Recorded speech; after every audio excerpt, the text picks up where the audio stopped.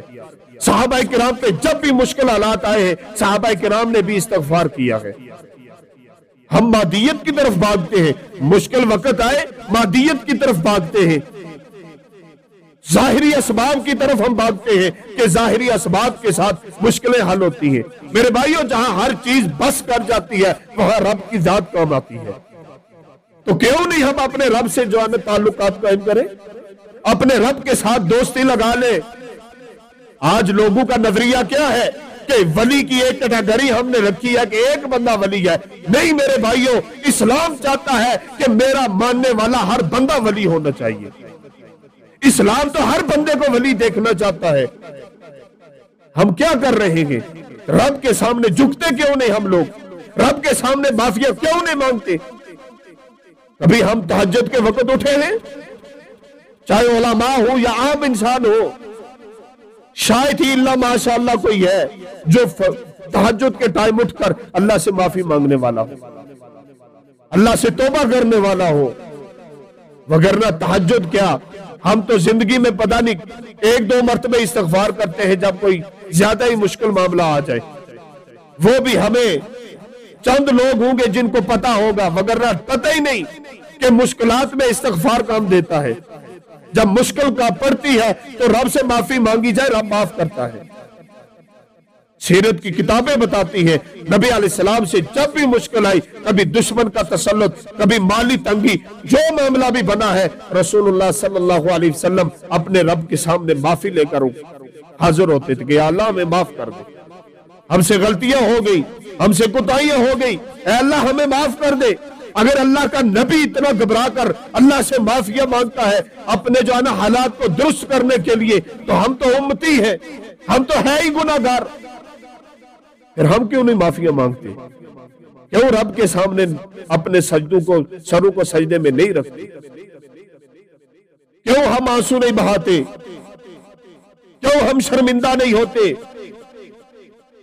دکھ کی بات تو یہ ہے کہ آج ہم گناہ کر کے، ندامت تو دور کی بات ہے، شرمندگی تو دور کی بات ہے، ہم جرأت کے ساتھ بیان کرتے ہیں میں نے یہ گناہ کیا ہے، بیان کرتے ہیں لوگوں کو، دوستوں میں بیٹھ کر، اپنی مجلسوں میں بیٹھ کر بتاتے ہیں ہم میں نے یہ کام کیا، میں نے فلاں کو دھوکہ دیا، میں نے جھوٹ بولا ہے، بیان کرتے ہیں، اعتراف کرتے ہیں، لیکن رب کے سامنے اعتراف نہیں، بندوں کو بتاتے ہیں اور اپنے آپ کو بڑا ہی ہوشیار سمجھتے ہیں کہ فلاں بندے کو میں نے ایسا چونا لگایا ہے کہ وہ زندگی بھر یاد رکھے گا۔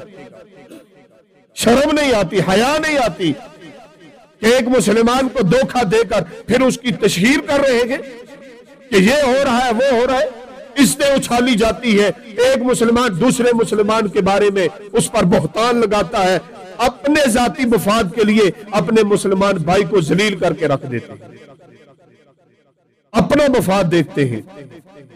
کبھی یہ نہیں سوچا کہ میرا مفاد نکلے نہ نکلے، میرے مسلمان بھائی کی عزت محفوظ رہنی چاہیے۔ پہلا دور تھا کہ عزتیں محفوظ کی جاتی تھی، اب تو اللہ معاف کرے مرد تو مرد، عورتوں کو بھی استعمال کیا جاتا ہے اپنے مفاد کے لیے، ان کی عزتوں کو نیلام کر دیا جاتا ہے۔ آج ہم اتنے گر چکے ہیں، پھر کہتے ہیں کہ رب کی طرف سے سختیاں آ رہی ہیں، پھر کہتے ہیں کہ رب کی طرف سے پکڑیں آ رہی ہیں، پھر کبھی یہ معاملہ ہے، کبھی یہ۔ میرے بھائیوں یاد رکھنا، جب تک رب کی طرف رجوع ہم نہیں کریں گے، کبھی ایک مصیبت آئے گی، کبھی دوسری آئے گی۔ یونس علیہ السلام کا واقعہ یاد ہے نا؟ قرآن پڑھ کے دیکھو، یونس علیہ السلام نے اپنی قوم کو کہہ دیا تھا کہ اللہ کا عذاب آپ پر ہونے والا ہے، اور ہجرت کر کے نکل گئے، اللہ نے اجازت نہیں دی، نکل گئے۔ پھر بھی تو قوم نے جب دیکھا کہ بادل آ رہے ہیں، عذاب کی آثار نظر آئے، پوری قوم میدان میں جمع ہو گئی، اللہ سے استغفار کیا، اور پوری اسلامی تاریخ میں یہ پہلا واقعہ ہے کہ نبی نے کہہ دیا عذاب آئے گا، اور قوم نے استغفار کیا، اللہ نے عذاب کو واپس کر دیا۔ توبہ تو کرنے والے بنے ہم لوگ، استغفار تو کرنے والے بنے ہم۔ رب تعالیٰ کیسے مددیں فرماتا ہے۔ میرے بھائیوں، ہمارے بعض لوگ ہوتے ہیں، ان کو یہ کہا جائے، آگے سے کہتے ہیں کہ دیکھو یورپ والے، وہ تو غیر مسلم ہیں، وہ کب اللہ سے معافیاں مانگتے ہیں، ان کے ہاں تو اتنی ریل پیل ہے پیسے کی۔ لیکن ہم نے کبھی یہ نہیں سوچا کہ نبی علیہ السلام کا فرمان ہے، الدنیا سجن المومن و جنت الکافر، عیش و عشرت کا سامان جنت میں ہے، کافر کے لیے دنیا جنت ہے اس لیے عیش کر رہا ہے، اور مسلمان کے لیے آخرت جنت ہے، وہاں عیش کرے گا۔ تو ہم کافروں کو دیکھتے، میرے بھائیوں، ان کو تو رب نے دنیا میں ہی جو دینا ہے دے دے گا، کافر تو آگے جا کے اس کا حصہ ہی نہیں، اس کے لیے تو سزائیں ہیں۔ ایک ہے ہی رب کا دشمن، اس کی طرف ہم کیوں جاتے ہیں؟ ہم نے اپنی طرف دیکھنا ہے کہ ہمارے اوپر جو حالات ہیں یہ ہمارے رب کی ناراضگی کی وجہ سے ہے، کہ ہم نے اپنے رب کو ناراض کیا ہوا ہے۔ میرے بھائیوں، میری آپ سے یہی گزارش ہے کہ خدا کے لیے استغفار کیجئے، استغفار کو لازم پکڑیے۔ بلکہ نبی علیہ السلام کی ایک حدیث، دنیا میں تو اللہ تعالیٰ کامیاب کرے گئی، نبی علیہ السلام نے فرمایا جو بندہ آخرت میں کامیاب ہونا چاہتا ہے وہ اپنے نامہ اعمال کے اندر استغفار کو زیادہ سے زیادہ درج کروائے۔ اگر ہمارا نامہ اعمال استغفار سے بھرے گا، دنیا میں بھی رحمت برکتیں نازل ہوگی، کل قیامت کے دن بھی کامیابی ہوگی۔ اس لیے میرے بھائیوں، اپنے آپ کو اس بات کی طرف لے کر آئیے اور اپنے رب کے سامنے آنسو بہائیے، روئیے۔ جب مشکلات آئیں تو در در کے اندر ٹھوکریں کھانے سے بہتر ہے، در در کی خاک چھاننے سے بہتر ہے، بندوں کی منتیں کرنے سے بہتر ہے، لوگوں کے پاؤں میں پڑنے سے بہتر ہے رب کے سامنے پیشانی جھکا لو، رب کے سامنے رو لو کہ اللہ تو ہی مشکلات کو حل کرنے والا ہے، ہم آپ کے در سے اٹھ کر کہیں نہیں جانے والے، تو ہماری مشکلات کو دور کرے گا۔ اعتبار کرنا تمہارا کام ہے، پیشانی رگڑنا تمہارا کام ہے، آنسو بہانا تمہارا کام ہے، تمہاری ساری مشکلات کو پلک جھپکتے ہی ختم کر دینا میرے رب کبریا کا کام ہے۔ اللہ تعالیٰ سے دعا ہے کہ اللہ تعالیٰ ہمیں کما حقہ استغفار کرنے کی توفیق عطا فرمائے۔ وما علینا الا البلاغ۔